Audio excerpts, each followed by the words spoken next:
నమస్కారం గురువుగారు. మహాదేవ. గురువుగారు, ఇంట్లో ఎక్కువగా మగవారే పూజ చేయాలి, ఇంటికి చాలా మంచిది అనేసి అంటుంటారు. ఇది ఎంతవరకు నిజం అంటారు? సత్యము తల్లి, నిజం కాదు, అదే సత్యము. ఓకే. ఎందుకంటే చెప్తాను వినండి. పూర్వమనే కాదు, ఇప్పటివి కూడా స్త్రీ ఎప్పుడైతే వివాహమైన స్త్రీ ఎప్పుడైతే దీపారాధన చేసిందో అది కేవలము తన మెడలో ఉన్న మంగళసూత్రానికి. ఎందుకంటే వివాహమైన స్త్రీకి ఒకటే కోరిక ఉంటుంది. ఏం కోరిక ప్రధానంగా ఉండేది? నేను మరణిస్తే నిండు సుమంగళి సౌభాగ్యముతో మరణించాలి అనే కోరిక. అవునా? అందుకోసము ఆమె దీపారాధన చేస్తే అది తన మంగళసూత్రానికి అనేటువంటి ఒక బలాన్ని అందింపజేస్తున్నది. కానీ ఇంట్లో ఒక మగవాడు ఎప్పుడైతే దీపారాధన చేశాడో ఇంటి యజమాని, తన భార్య, తన పిల్లలకు అందరికీ దాని యొక్క అనుగ్రహము అనేటువంటిది కలుగుతుంది. ఎందుకంటే ఒక విషయం చెప్తాను వినండి తల్లి. ఇంటి యజమాని అన్నప్పుడు మొదలు భర్త వస్తాడు, తర్వాత స్త్రీ వస్తుంది, తర్వాత పిల్లలు వస్తారు. అలా అని చెప్పి పిల్లలు మొదలు వచ్చారా, లేకపోతే స్త్రీలు మొదలు వచ్చారా? ఇప్పుడు ఏంటంటే కొత్తగా కొంచెం ఆడవాళ్ళకు కూడా సమానత్వం కావాలని కోరుతూ అట్లా ఇట్లా మాట్లాడిన వాళ్ళ కోసము ఏదో నడిపిస్తున్నారు. అవునా కాదా? అది అయితే ఇక్కడ ఏంటంటే తల్లి, స్త్రీ ఆచరణ విధానము అనేది స్పష్టత ఉండాలి, మగవాడి ఆచరణ అనేది స్పష్టత ఉండాలి. ఇక్కడ ఇద్దరి మధ్యలో ఎప్పుడైతే స్పష్టత లేదో దానివల్ల ఇల్లు చిన్న భిన్నం అవుతుంది. ఆ చిన్న భిన్నం ఏ విధంగా అవుతుంది? ఇంట్లో గొడవలు, మనశ్శాంతి ఉండదు, ఎవరికి ఏది అసలు ఏం చెయ్యాలో కూడా తోచదు. అవునా? ఇన్ని స్థితులు ఉంటుంది. తర్వాత రెండోది చూడండి, మామూలుగా తినే ముందే గొడవ ప్రారంభమవుతుంది ఆ ఇంట్లో.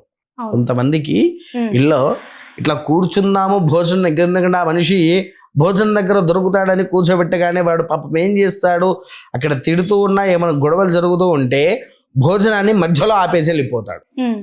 భోజనాన్ని ఎప్పుడు కూడా పడేయకూడదు. ఎందుకనంటే మనకు శాస్త్రం చెప్పింది, అన్నపూర్ణే సదాపూర్ణే శంకర ప్రాణవల్లభే జ్ఞాన వైరాగ్య సిద్ధ్యర్థం భిక్షాందేహి చ పార్వతి. అన్నము పరబ్రహ్మస్వరూపము అని అన్నది మనకు.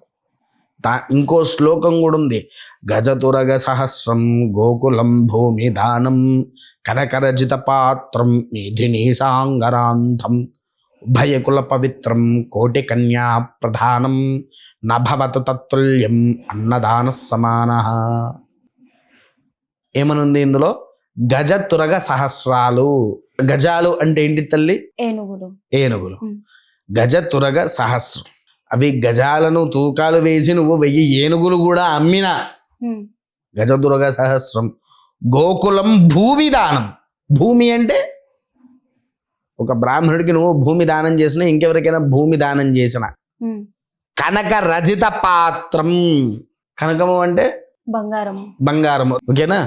కనక రజిత పాత్రాలు అంటే కనకము అనగా బంగారము, రజతము అనగా వెండి, రాగి, ఇత్తడి, కాంస పాత్రాల వంటి దానాలు చేసినారా అన్నటువంటి ఫలితము. నీగిని సాంగరాంతం ఉభయ కుల పవిత్రం కోటి కన్యా ప్రధానం. కన్యాదానము తెలుసా నీకు? కన్యాదానము అంటే ఏంటిది? కన్యాదానము అనగా వివాహం చేసేటప్పుడు ఆడపిల్లని తీసుకుపోయి కన్యాదానం చేసి ఈ యొక్క ఇంటి కుమార్తెను ఇంకో వంశానికి పంపిస్తున్నారు. అది కన్యాదానం కింద అయింది. అవునా? కన్యాదానం కింద అయినప్పుడు ఈ యొక్క కన్య ఈ వంశంలో నుంచి ఈ వంశంలోకి వచ్చిందయ్యా అని చెప్పేసేసి అంటారు. అన్నప్పుడు సరే అని చెప్పేసేసని ఇవన్నిటికి రానటువంటి గొప్ప ఫలితం ఎక్కడుందయ్యా? అన్నదాన సమాన. ఒక అన్నదానము చేస్తే సరిపోతుంది. ఎందుకనంటే చూడు, ఒక మనిషికి నువ్వు ఎంత డబ్బులు ఇచ్చినా చాలు అంటాడా? అనడా? ఇంకా కావాలని అంటాడు. బంగారం దానం చేసావు, ఏమంటాడు? ఇంకా కావాలి అని అంటాడు. భూమి దానం చేసినావు, చాలు అని అంటాడా? ఇంకా కావాలని అంటాడు. ఈ చాలు అనే పదం ఎప్పుడు వస్తుంది తల్లి? అన్నం పెట్టిన తర్వాత మనకు కడుపు నిండినప్పుడు చాలు అనేది వస్తుంది. చాలు అనే పదం వస్తుంది. అవునా? ఈ చాలు అనే పదం వచ్చినప్పుడు తెలియని యొక్క శక్తి వారికి దక్కుతుంది.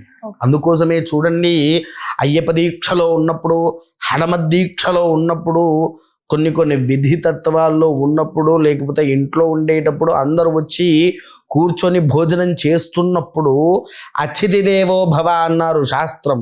అతిథులు వచ్చినా నీవు భోజనం పెట్టడం, ఇలాంటివన్నీ చేసుకుంటూ మగవాడు ఇంట్లో దీపారాధన చేస్తే నీకు కావాల్సినటువంటి అనుగ్రహ బలము ఏదైతే ఉందో అది భగవంతుడి దగ్గర నుంచి నీ చేతికి వస్తుంది తల్లి. ఓకే, అంటే మగవారు ఓన్లీ పండగ రోజు ఇట్లాంటి టైంలోనే పూజ చేయాలంటారా, లేదంటే ప్రతిరోజు చేసినా కూడా? అయితే ఒక పని చేస్తారా, ఆ పండగ రోజే భోజనం చెయ్యండి, మిగిలిన రోజులు చెయ్యకండి, సరేనా?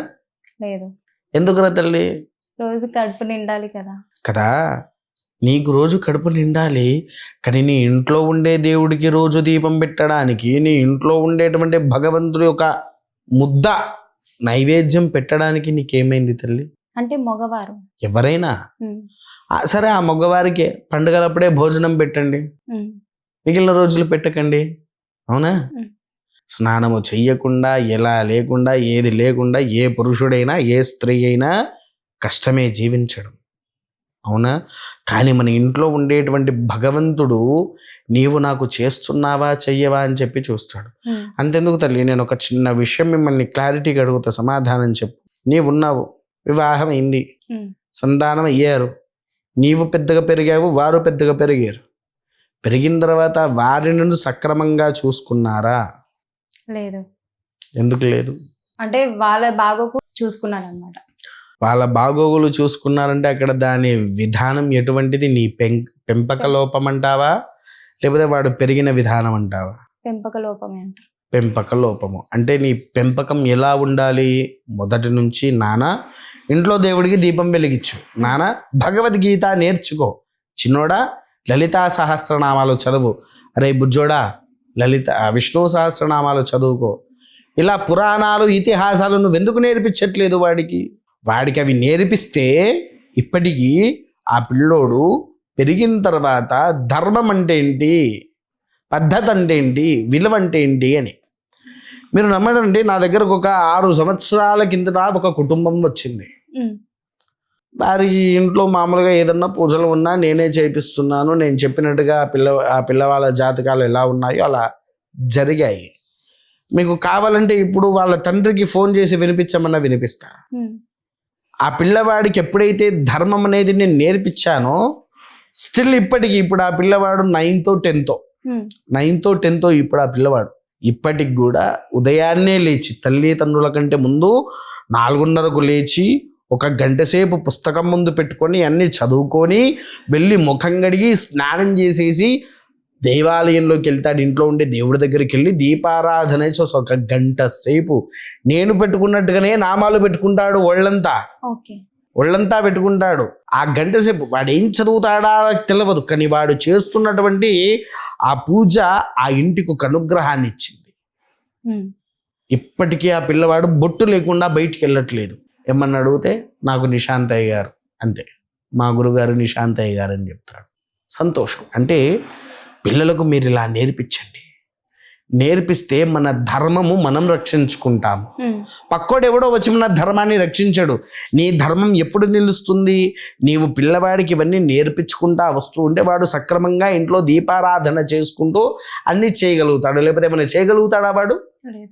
లేదు కదా. ఇవి తల్లి విషయాలు. ఓకే గురువుగారు, చాలా చక్కగా వివరించారు, మేము కూడా చాలా తెలుసుకున్నాం. ధన్యవాదాలు. మహాదేవ.